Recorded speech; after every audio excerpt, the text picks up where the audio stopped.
Shalom, More. Shalom,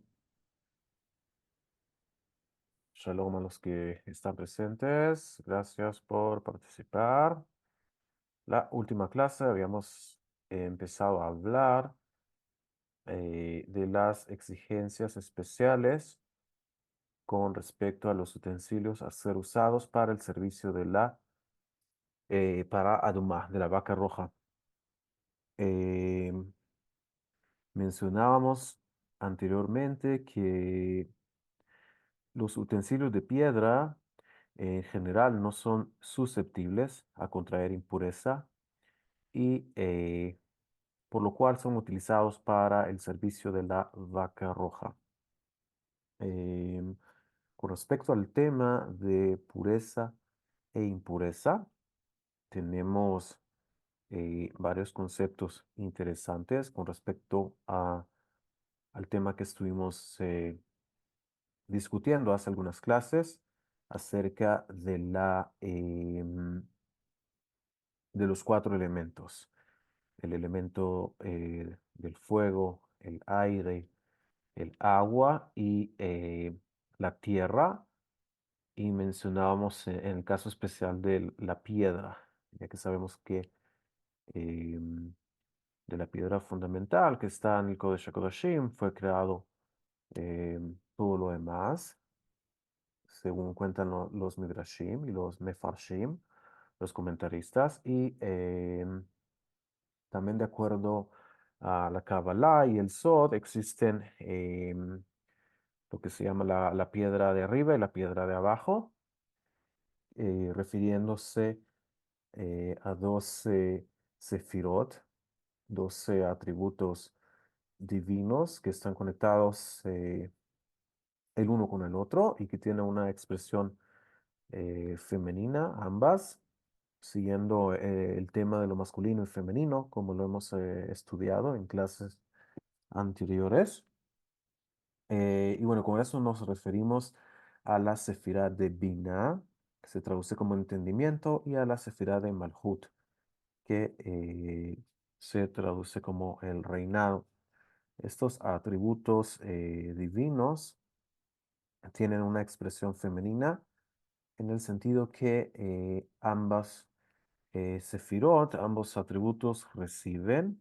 La Binah recibe directamente del Keter, el atributo de la corona, también recibe del atributo de Jochma, la sabiduría. Em, la sefirá de Malhut, el atributo del reinado, es una sefirá, un atributo que también recibe solamente, como lo describen los que se dedican a estudiar el Sod, Mashpia velo Mekabel velo Mashpia, en el sentido que recibe y no da. O sea que no tiene algo que dar en sí mismo, sino que lo que hace es de lo que recibe, de eso, por así decir, organiza, junta y de esta forma puede pasarlo también a las demás sefirot o atributos. Esto en el caso de la Binah, que como sabemos, quienes han estudiado la generalidad del tema de las sefirot y de los atributos divinos, tenemos, si las describimos de arriba hacia abajo, los 10 atributos divinos, tenemos el atributo de Keter o la sefirá de Keter, la primera. Luego tenemos la Jochma, la sabiduría, la Binah, el entendimiento. eh, Luego tenemos el Gesed, la bondad, la Gevurah, la fortaleza o la fuerza. Luego viene Tiferet, que se encuentra en medio, juntamente con Keter, que también está en medio. Luego las que describimos están hacia los lados. Un cav o una línea hacia la derecha y otra línea hacia la izquierda. Luego de Tiferet tenemos el Netzach, que se describe generalmente como la eternidad o algo que tiene un ciclo continuo, algo nitzhi en hebreo, es algo que tiene un ciclo continuo, que no tiene fin, como cuando estudiamos el tema de la vaca roja, el tiempo, y cuando estudiamos también lo del juicio, lo del el color rojo, describíamos que nuestra realidad está continuamente en movimiento y año con año, día con día, hora con hora, día con día, semana con semana, mes con mes, año con año, estamos moviéndonos en movimiento cíclico y si bien lo percibimos como un movimiento lineal, que un evento o una experiencia nos lleva directamente a otra.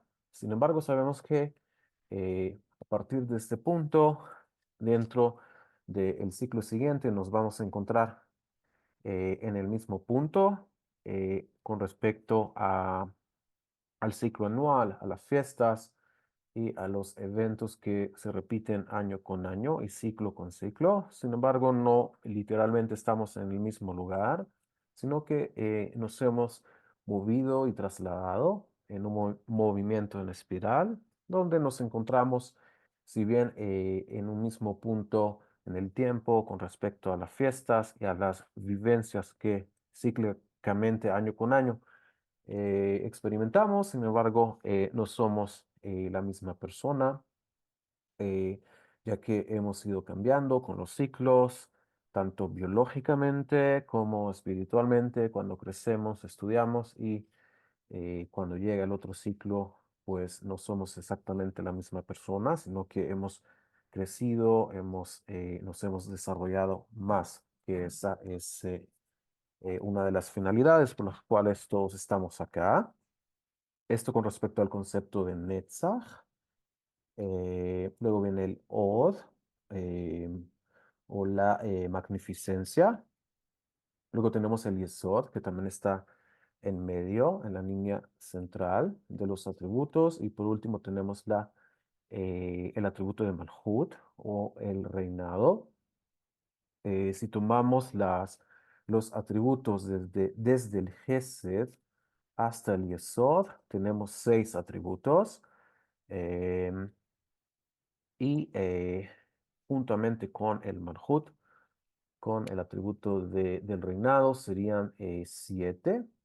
Em, estas seis, estos 6 atributos que terminan descendiendo hacia el Yesod o el fundamento, se conocen como las Sefirot de Zeir Anpin o el rostro pequeño, y el Malhut se conoce como la Nukva, o sea, algo femenino, ya que de todos los atributos divinos, todo llega hacia y se concentra en este atributo que se llama Yesod. Es por eso que el Yesod es, por así decir, un gran almacén de fuerzas espirituales, ya que todo lo que viene de arriba del Keter y va descendiendo por todos los atributos, se concentra en este lugar, en el Yesod, el fundamento, y baja y se introduce en el atributo del reinado o de Malhut,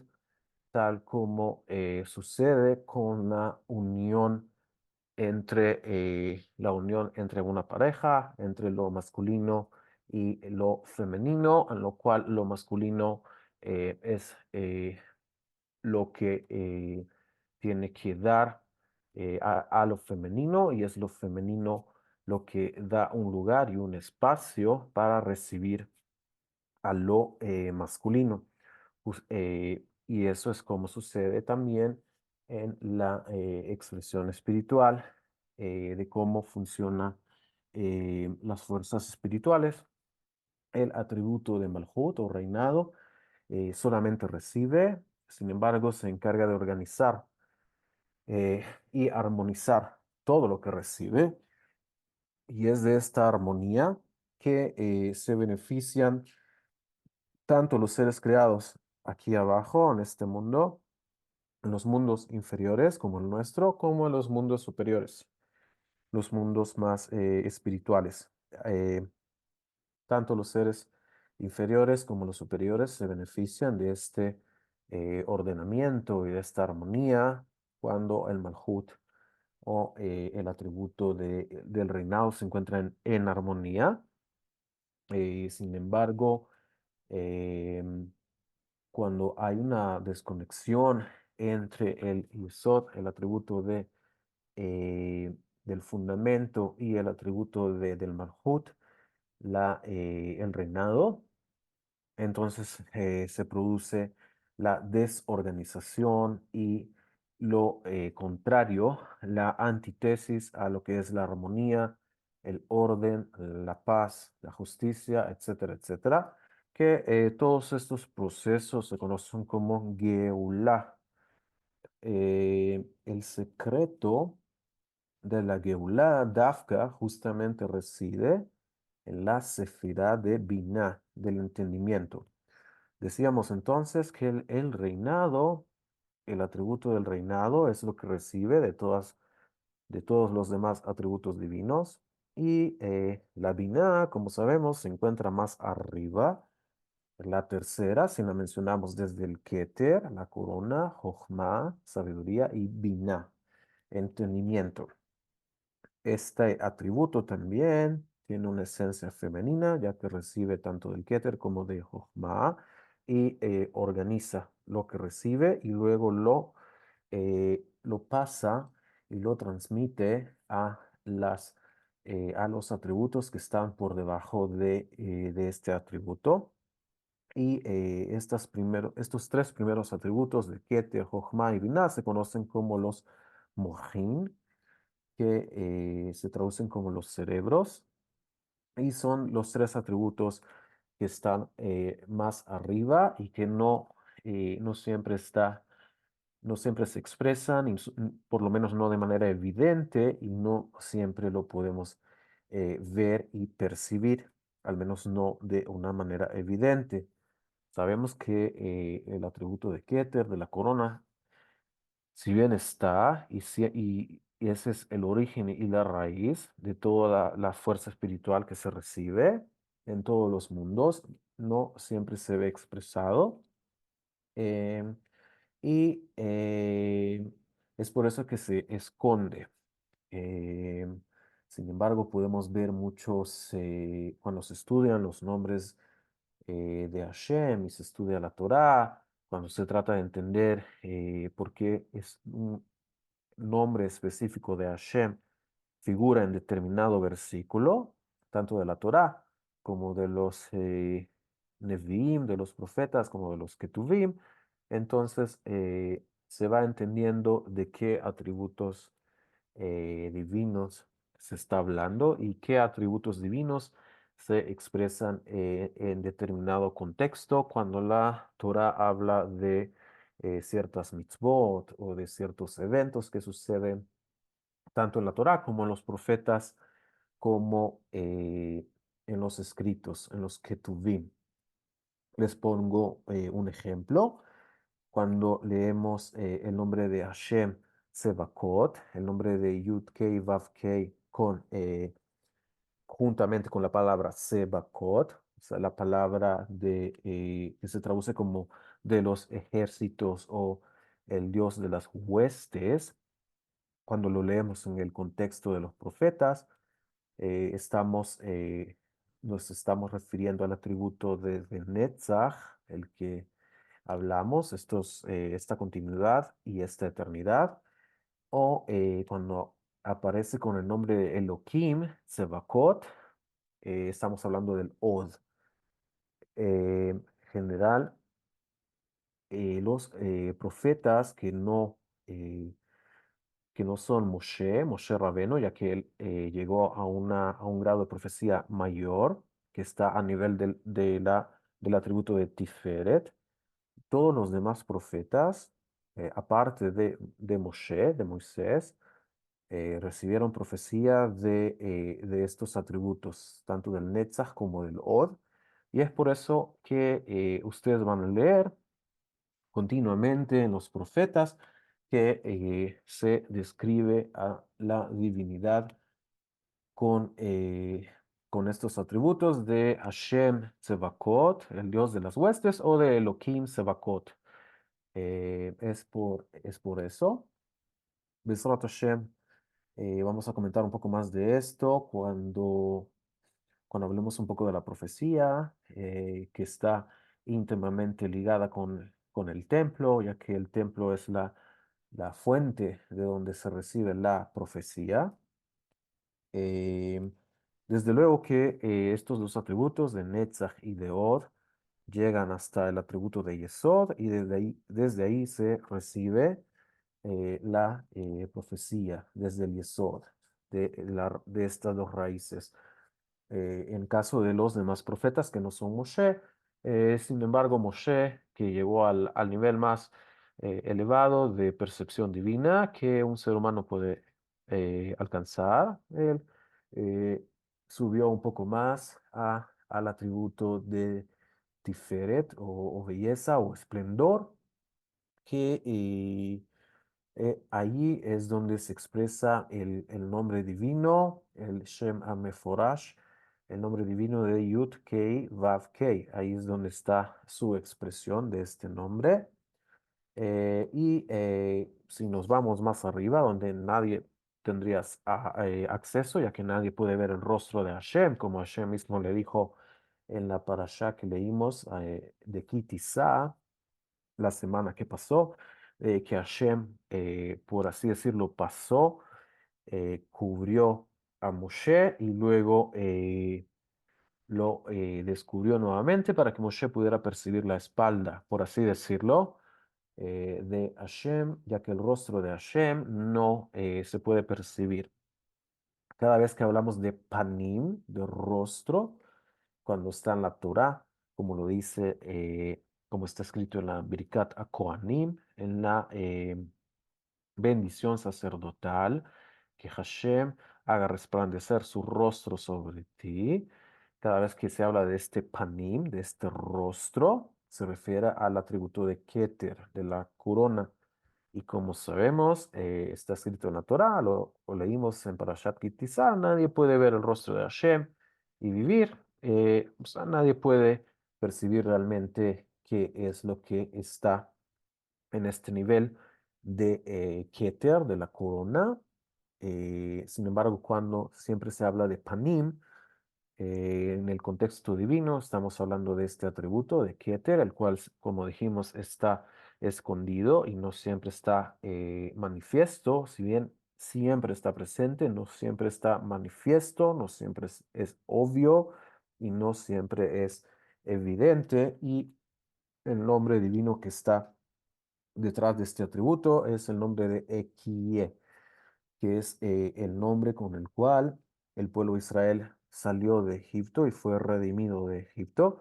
Cuando Moshe le preguntó a- al Creador cómo se va a presentar, cómo lo va a presentar él delante del pueblo de Israel al llegar a Egipto, es decir, llegó el tiempo de su redención. Y cuando le preguntasen a Moshe quién lo había enviado, Hashem le dice, Ekie Asher Ekie, yo seré quien seré. Este nombre divino es el que está en el atributo de Keter. Como dijimos, este atributo, si bien siempre está presente y es la raíz de todo lo que desciende espiritualmente hacia nosotros y materialmente, no siempre es evidente, no siempre es obvio. Sin embargo, es importante conocer de dónde y cuál es la raíz de acuerdo a los nombres divinos. Cuando ustedes vean estos nombres expresados en la Torá. Eh, el nombre que se expresa en el atributo del reinado, en el Malhut, es el nombre de Amonai, con una Dalet, desde luego, como lo decimos en la tefilá, en nuestros rezos. El nombre que sus letras es una Aleph, una Dalet, una Nun y una Yud. En español sería una A, una D una O, una N, una A y una I o una Y, si lo queremos leer en español. Este nombre es el nombre que se expresa en la cualidad o el atributo de Malhut o reinado y es de acuerdo a esta cualidad divina que se recibe todo lo que se envía, lo que Hashem envía desde arriba, lo recibimos por medio de este atributo y si alguno de ustedes tiene eh, el Sidur y reza en hebreo los rezos y en el Sidur está escrito de esta forma el nombre, en la tefilá, en el rezo. eh, Se pueden fijar que en el nombre de Yud Kei Vav Kei, dentro de la última Hei, en algunos Sidurim, algunos libros de rezo, de tefilá, aparece este nombre de Aleph, Dalet, Nun y Yud adentro de la última Hei, ya que la última Hei del nombre de Yud Kei Vav Kei es la que representa el atributo de Malhut, la primera Hei del Yud Kei, la primera Hei representa a la Binah, ya que la Hei representa algo femenino y dentro de la Hei reside una fuerza espiritual o arsenales espirituales que siempre están y encuentran un lugar y un espacio en esta Hei, sea la de arriba, que es la primera, la de Yud Kei, que es la Bina, o sea la última Hei de Yud Kei Vav Kei, en donde se expresa este nombre de Aleph, Dalet, Nun, Yud, que es el nombre con el que se expresa el Malhut o el reinado. Desde luego hay otros nombres, hay otras cualidades dentro de cada atributo, hay nombres que están dentro de ese atributo y cualidades que están de ese atributo y de estas cualidades derivan otras cualidades y así infinitamente. Eh, con esto entonces hacemos como una vista general de cómo funcionan estos atributos y al punto donde quería llegar, que se conecta con la vaca roja, es la conexión entre la Binah con el Malhut.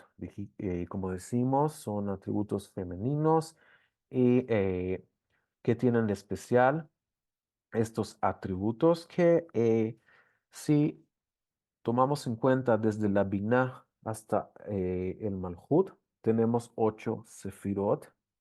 8 es la letra Het y el 8 también representa el secreto de el sello del Malhut, ya que sabemos que el nombre del rey David tiene dos Dalet, dos letras D o Dalet, que cada una de estas letras equivale a 4 y 4 más 4 es 8. Y cuando ustedes escuchen hablar de algo que tiene que ver con 5 o con 8 se refiere a Binah o al entendimiento, ya que hay una conexión especial entre la Binah y el Malhut, ya que, como sabemos, son las dos esencias femeninas dentro de los atributos y hay, desde luego, tenemos la Geburah, que también es un atributo femenino.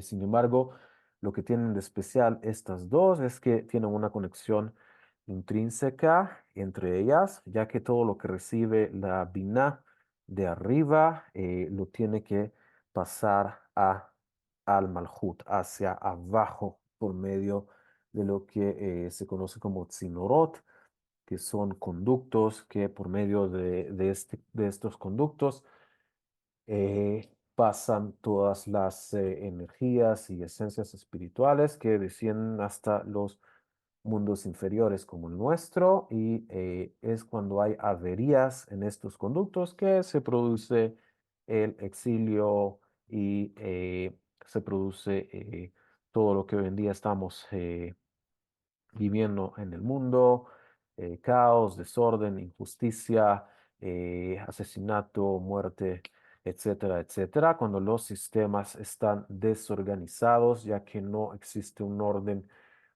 para el orden adecuado en el cual eh, los, eh, los 70 pueblos tienen que recibir, que es por medio de la tierra de Israel, ya que la tierra de Israel representa al Malhut o al reinado y el Malhut de Israel lamentablemente está en desorden y es todo este proceso paulatino y que toma su tiempo, que conocemos como Geulah, lo que nos está llevando eventualmente al regresar a este orden eh, teniendo que el atributo de Malhut o el reinado es el secreto de la Shemitah, o sea, del séptimo año, del año séptimo, en el cual nosotros hacemos descansar la tierra. Recordemos que la tierra tiene su esencia femenina, en la cual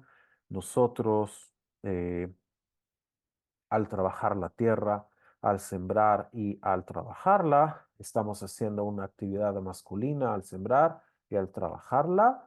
Y es la tierra que nos devuelve el producto, el cual hemos sembrado, irrigado y cuidado. Y eventualmente nos da de su producto. Es en el séptimo año, en donde nosotros dejamos descansar a la tierra y esto es el secreto de la Sefirá del Malhut, del reinado.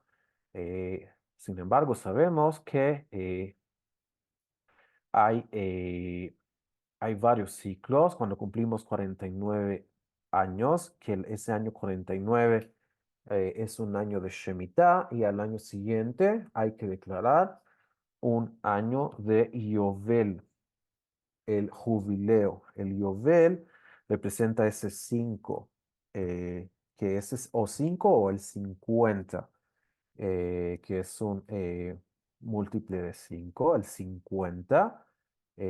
Cuando tenemos entonces 50 días entre Pesach y Shavuot, tenemos este secreto de esta conexión entre el Malhut, el reinado y la Binah, que vamos ascendiendo desde el Malhut hasta la Binah.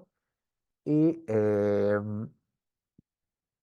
lo mismo sucede entre la conexión de siete ciclos de 7 por 7, 49. Cuando se cumplen 7 ciclos de Shemitah, al siguiente año de esa Shemitah, del año 49 de ese ciclo, entramos a un año 50 y este año 50 o Hamishim o Hamush, cuando tenemos este remes o esta alusión en la Torah de Hamesh, de 5, entonces relaciónenlo con el atributo de Binah, el 5 o el 50, ya que el 5 o el 50, Hamesh o Hamush o Hamishim, todo de la raíz de 5 en hebreo, de Ha-mesh, 5, está relacionado con la Bina. El año de Yovel es un año en que se toca el shofar, es un año de redención de la tierra y un año en el que hay que devolver los patrimonios de las parcelas de tierra y las herencias que se reciben de parte de nuestro padre, nuestro una herencia patriarcal de la tierra, en la tierra de Israel, de acuerdo a nuestra tribu, que la heredamos de acuerdo a nuestro padre. De esta forma se hace entonces una redención, una geulá de la tierra y en caso que una familia en particular haya perdido una parcela de tierra por alguna situación que llevó a ellos a vender esa tierra o de que alguna forma se perdió de su patrimonio, regresa nuevamente a ellos y hay, por así decirlo, un nuevo orden y una redistribución cíclica en el año 50. Es por eso que a la Sefirá de Binah se le conoce como Geulah, como redención, porque ahí es donde está todo el secreto de esta redistribución. Em, ¿Cómo está esto relacionado con el Yovel, con la vaca roja?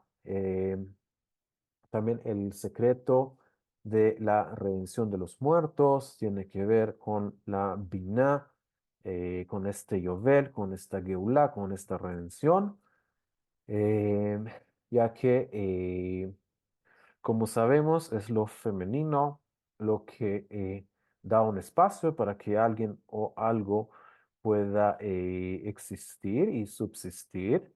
Y como hemos venido estudiando, la muerte es, en términos simples, la ausencia de vida en un espacio determinado.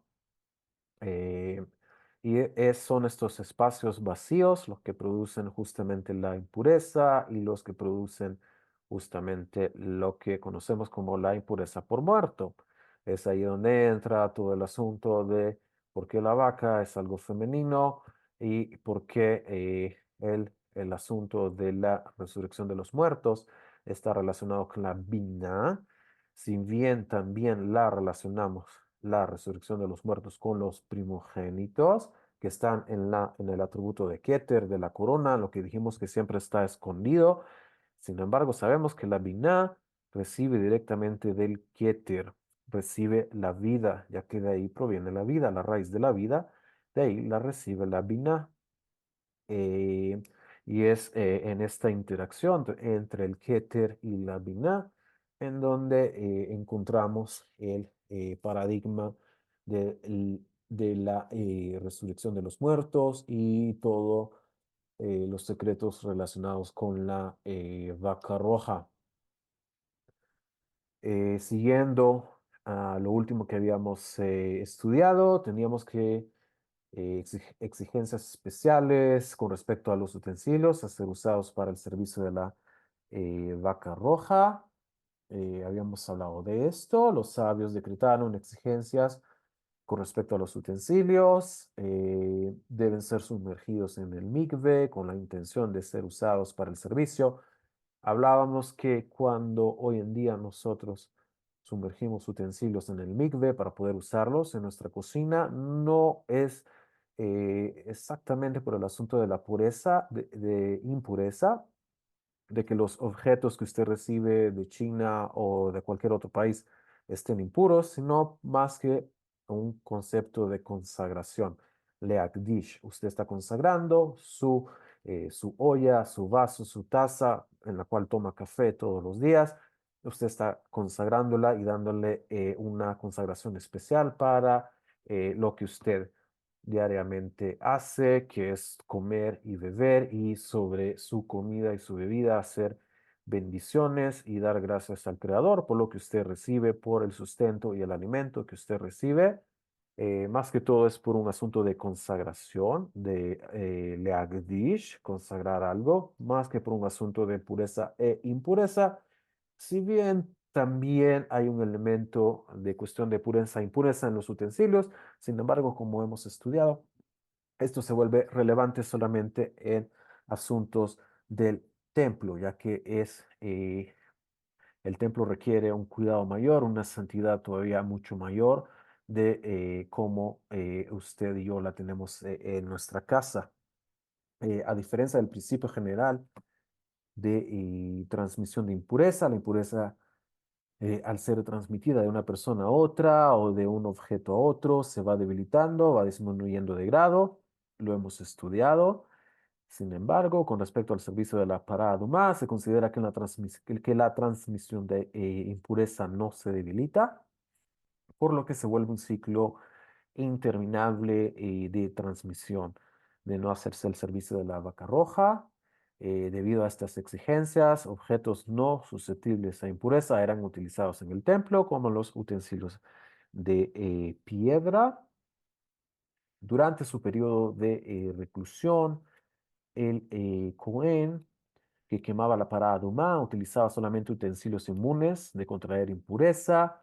Asimismo, decretaron que solamente personas que nunca han contraído alguna clase de impureza participaran en la ceremonia de purificación del Cohen. que va a oficiar el servicio. Mencionábamos que en tiempos del templo, del primero y segundo templo, los hijos de los sacerdotes, los niños que nacían en especies de cavernas o cuevas.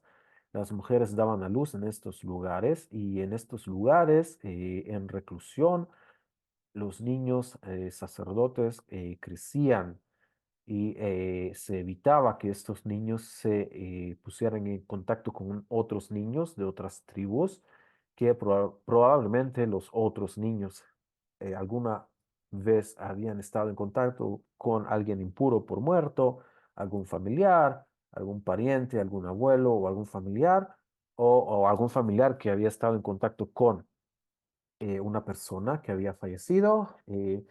Y de esta forma las familias de los sacerdotes, los niños crecían en reclusión y era justamente estos niños que eran utilizados para bajar a, al estanque de Shiloah o de Siloé en español, que está cerca de la ciudad de David en Jerusalén, y de ahí tomaban agua para consagrar y de esta forma utilizarla para el procedimiento de la vaca roja.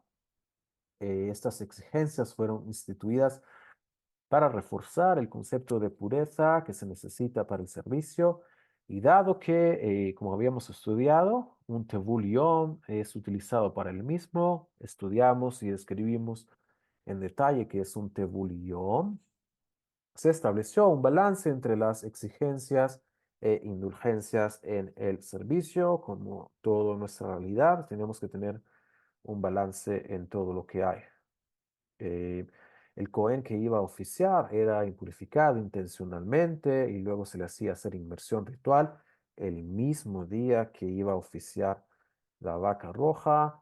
Para contrarrestar esta indulgencia, los sabios decretaron rigurosas leyes con respecto a las preparaciones previas al servicio para impresionar a las personas con la necesidad de pureza que se requiere para la preparación del servicio, como lo explica Rab a la Mishnah en el Tratado de Pará y lo explica también Rashi en la Gemara en el Tratado de Sukkah. Eh, la Pará Adumá en la historia, sabemos que desde Moshe Rabbeinu hasta nuestros días se han oficiado 9 vacas. Estamos esperando que una décima vaca sea oficiada en tiempos del Mashiach. Si bien él mismo, como sabemos, no la podría oficiar, ya que él no es un sacerdote, sino que su función es real. El rey tiene funciones reales, no funciones sacerdotales. Es un eh, sacerdote quien tiene que oficiarla. Desde luego que estos sacerdotes tienen que ser previamente purificados de la impureza por muerto, aunque existen hoy en día alajot que prohíben que un sacerdote esté en contacto con en tumbas o en cementerios. Sabemos que la impureza se transmite también con contacto con segundos o terceros. Y los sacerdotes indudablemente han estado en contacto con personas que estas personas han estado en contacto directamente con algún cadáver o con algún derivado.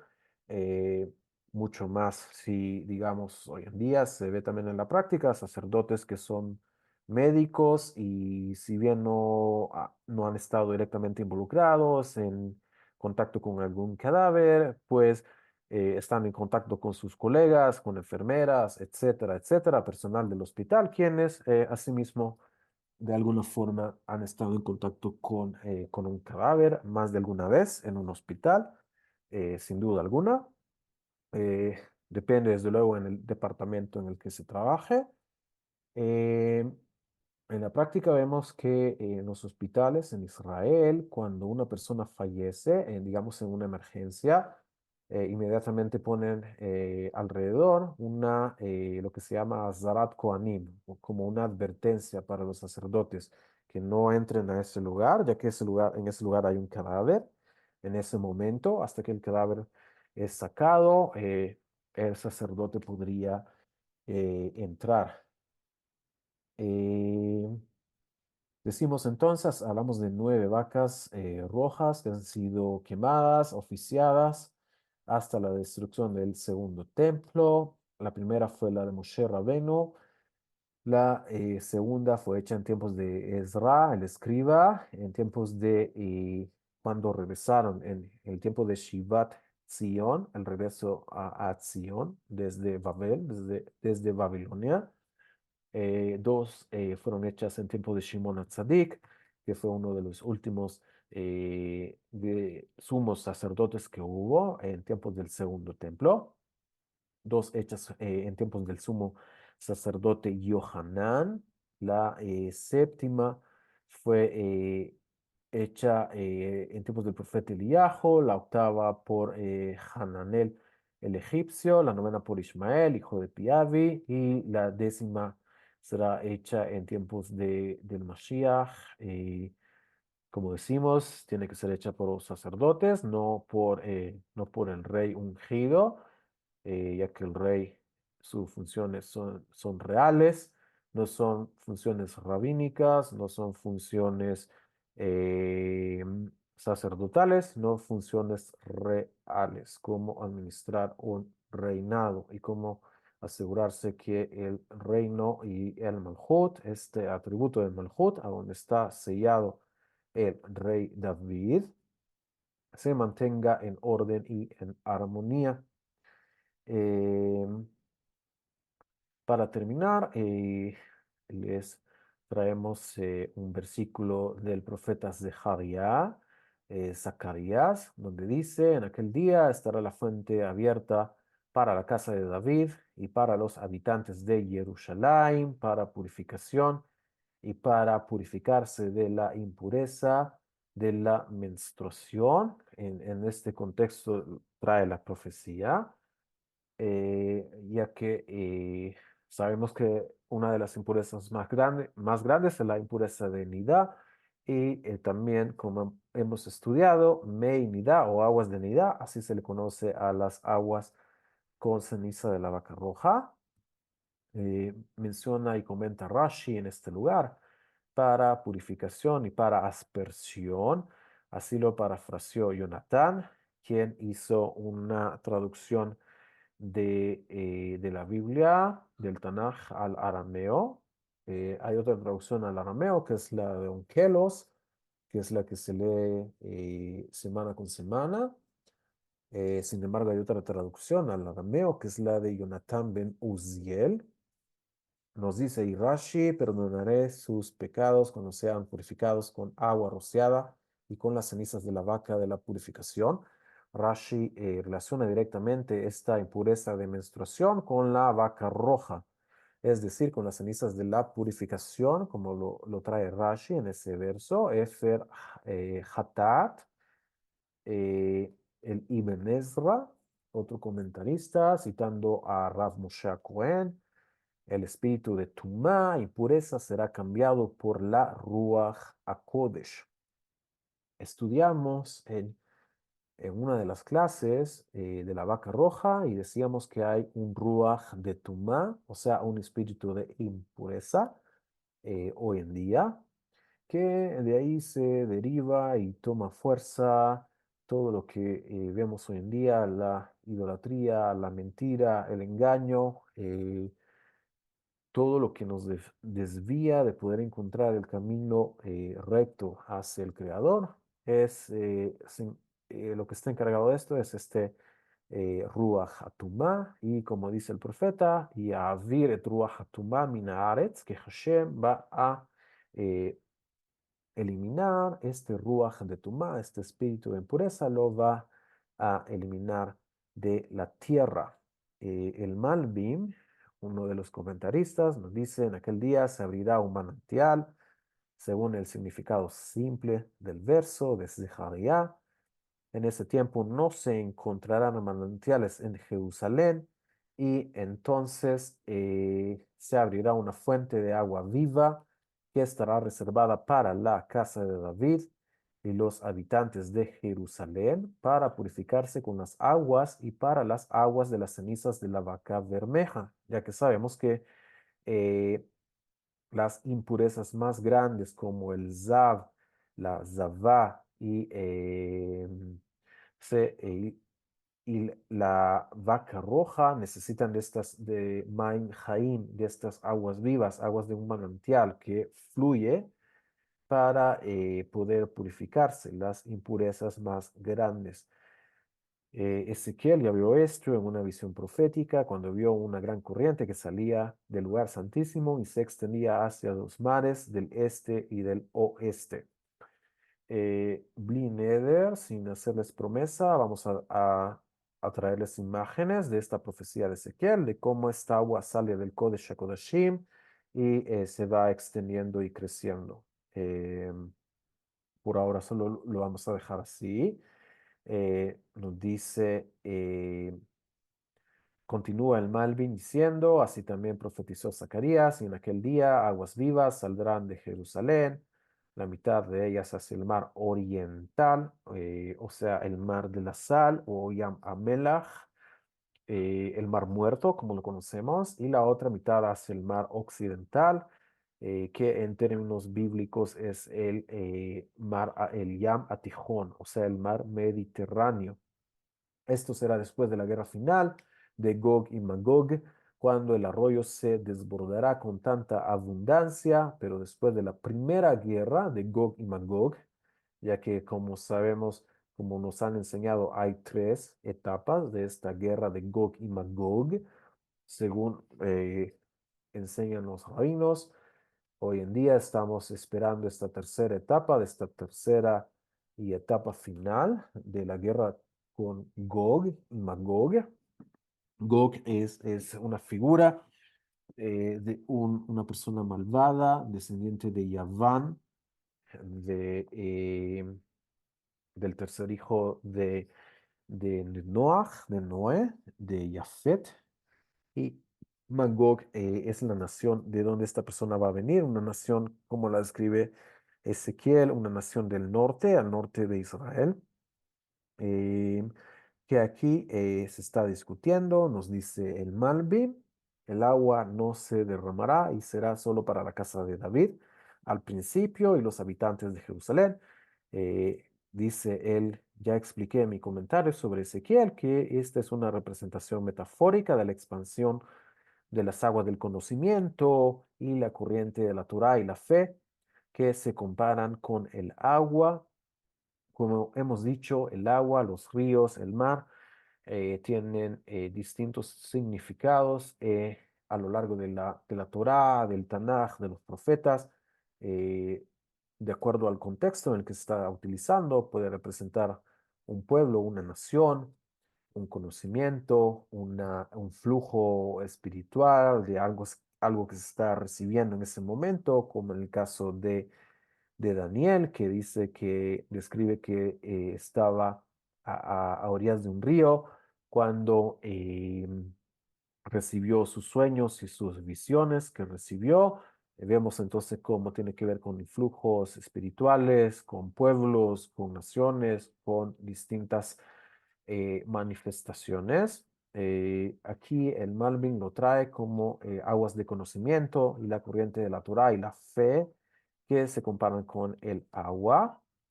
Después de la primera guerra, dice, las aguas del conocimiento comenzarán a extenderse desde la casa de David y los habitantes de Jerusalén y eliminarán el pecado de la conciencia externa, Addaot Ahitzoniot. Eh, consider- Estas Daot, Deot Hitzoniot, es todo lo externo, todo lo que es ajeno a la pureza de la Torah, de lo verdaderamente espiritual. Todo lo que es ajeno, lo que nos aleja de eso, son deot hitzoniot, o sea, son esta conciencia externa o opiniones o creencias externas a lo verdaderamente esencial y espiritual. Eh, Continúa diciendo, y purificarán la impureza de la insensatez, la estupidez y la falsa creencia y todo rastro de idolatría, como es explicado. Acontecerá en aquel día que exterminaré de la tierra todos los nombres de los ídolos. Vemos bastante plasmado este asunto de la insensatez hoy en día, la estupidez, la falta de cordura, la falta de conocimiento y sensatez. Hoy en día lo vemos muy manifiesto y con mucha fuerza, como personas que no entienden de contextos históricos y de lo que sucede con respecto a Israel. Estas personas apoyan y hacen manifestaciones en contra de algo que ni siquiera pueden entender y a favor de algo que tampoco entienden. Eh, Esta es una explicación de la naturaleza de esta fuente y sus aguas fieles que brotan de la sabiduría y conciencia santa.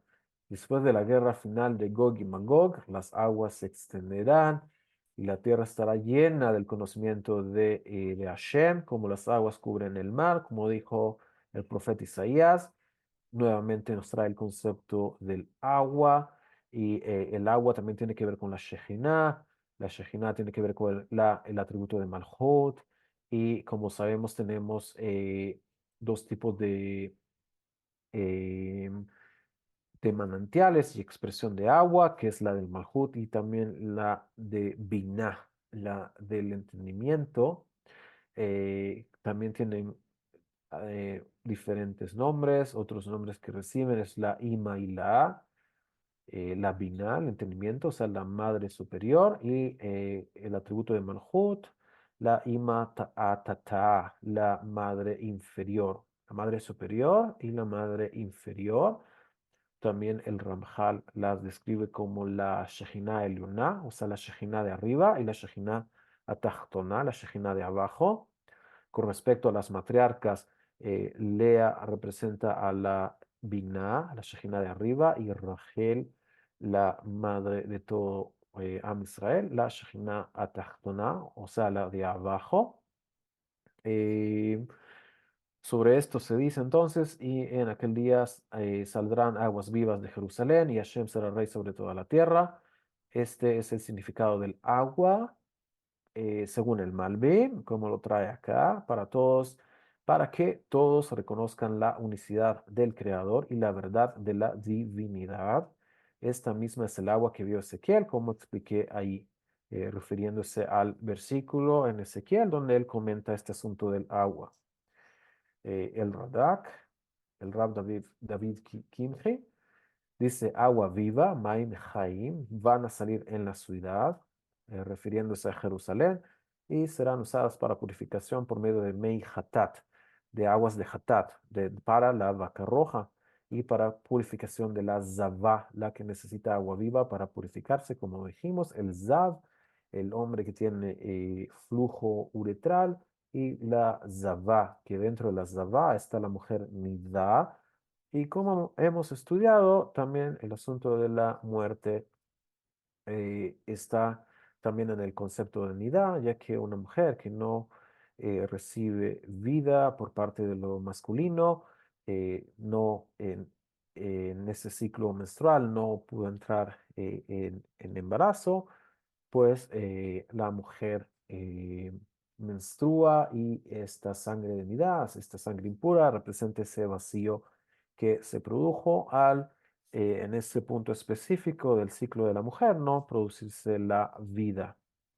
Eh, Hay otro verso de Zaharía, el 2 siempre del capítulo 13 dice, sucederá en aquel día, dice el Eterno de los ejércitos.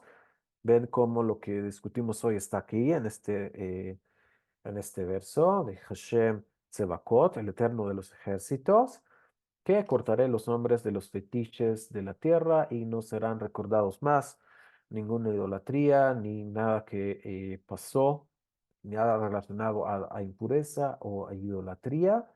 También a los falsos profetas y al espíritu de impureza haré desaparecer de la tierra.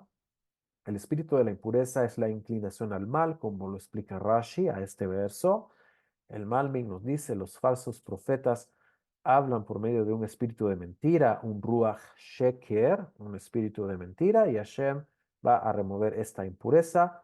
Recordemos que esta impureza dentro de nuestro pueblo siempre ha traído problemas, ya que hay un concepto que se llama Mashiach Sheker, o sea, el falso Mesías, que a través de generaciones siempre se ha manifestado de alguna u otra forma, grupos y movimientos dentro del judaísmo que piensan que determinada figura es el Mesías y de esta forma se produce una confusión espiritual. La raíz de esta confusión es este ruach de Tumá, este espíritu impuro y este ruach sheker, este espíritu de mentira que existe en la tierra y de ahí toma su fuerza para lamentablemente también expresarse de estas formas. Sin embargo, en el futuro, eh, con el advenimiento del verdadero rey de la casa de David, cuando sea ungido y pueda restablecer su reinado, va a ser muy claro y evidente para todos quién es el Mashiach, el Mesías, y no va a ser necesario que nadie nos explique quién es, porque va a ser evidente para todos, no solo para el pueblo de Israel, sino para todo el mundo, de que hay un nuevo cambio, hay un Yovel en nuestra realidad, hay un jubileo en donde todo regresa nuevamente a su origen, a su raíz y nuevamente tenemos que recibiremos de nuestras raíces y cada quien, cada uno de nosotros se va a alimentar de su propio manantial, ya que espiritualmente el pueblo de Israel tiene 12 raíces, se compara con un árbol que tiene 12 raíces, un tronco y 70 ramas, y cada uno de nosotros eventualmente va a recibir de su propia raíz y se va a ver nuevamente esta armonía y esta expresión y esta diversidad dentro del contexto y el marco permitido, una libertad, no libertinaje, que es lo que el mundo occidental nos quiere introducir, ser libres, y a eso le llaman democracia, y a eso le llaman libertad, al libertinaje, hacer lo que se me da la gana, pensar que hay diversidad dentro de lo prohibido.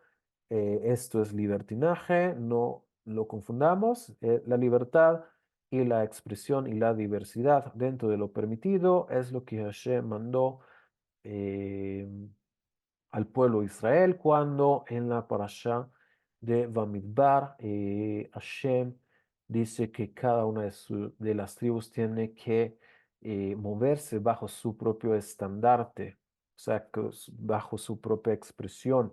Y hay 12 manantiales, cada una de las tribus, cada tribu recibe su propio manantial. Hay 12 raíces, un tronco y 70 ramas de, el árbol. Y Bezrat Hashem en el futuro, que sea pronto, que Hashem pueda eliminar este Ruach de Tumá del mundo y eliminar también la muerte, como estudiamos, no eliminarla como lo estudiamos en el verso de Isaías, que dice Bilá Mavet, que Hashem concilió a la muerte, o sea que la quitó y la puso en otro lugar, como lo comentamos, por así decirlo, es guardarla en una caja fuerte, ya que sabemos que el modelo de del libre albedrío es un modelo en donde la vida y la muerte tienen un lugar cada una, donde una depende de la otra, la muerte dependiendo de la ausencia de vida. Hashem en la Torah nos encomienda a escoger la vida, escogerlo a Él y seguir el camino y no desviarnos ni a derecha ni a izquierda y Bezrat Hashem que podamos ver esta promesa maravillosa de la resurrección de los muertos.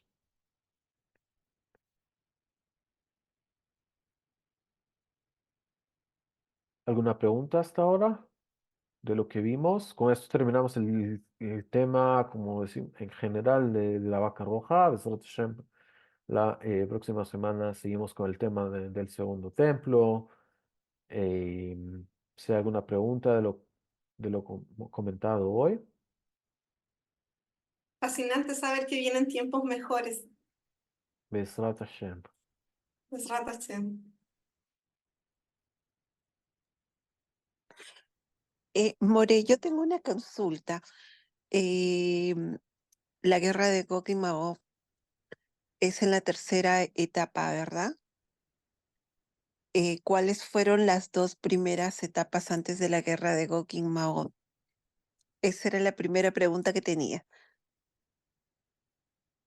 De manera simplista, los Ujú. rabinos modernos lo han explicado como la Primera y la Segunda Guerra Mundial de nuestro tiempo moderno.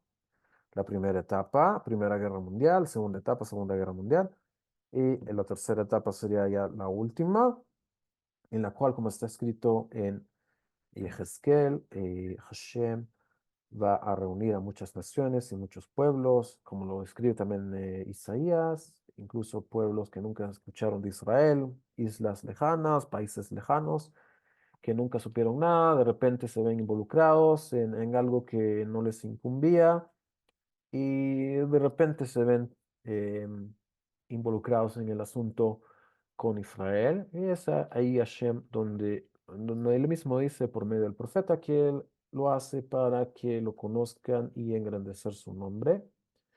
Em, un momento eh, no fácil, ya que eso involucra la presencia de ejércitos en la tierra de Israel, como lo describen los comentaristas, un tiempo no fácil y Besrat Hashem que nos dé los medios para poder prepararnos para eso, si acaso está por venir pronto. Amén, More. Otra pregunta tenía. Si bien es cierto, el pueblo de Israel servía a Shem en los templos cuando estaban construidos, cuando solamente existía Adán y Java, ¿de qué manera servía Adán a Shem? Recuerda que cuando comenta en la Parashat Bereshit que Adán le dio nombre a a todo lo que Hashem creó, Adán eh, les daba un nombre. El nombre era de acuerdo a la esencia de lo creado y básicamente Adán organizó toda la creación, les dio un nombre, los organizó y cada una de la creación pudo recibir su propia esencia de acuerdo a su nombre y su propia esencia. Como alguna vez lo comentamos, lo trae el Malvin.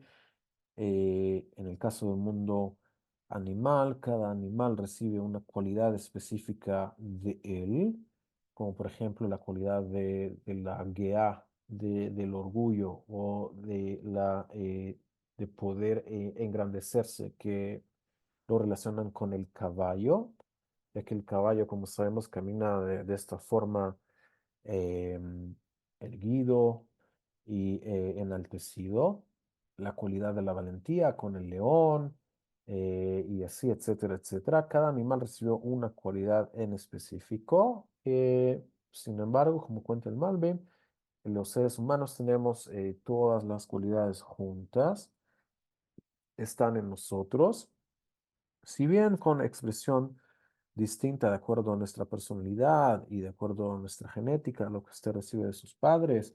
Sin embargo, tenemos todas esas cualidades juntas en nosotros y ese potencial en nosotros.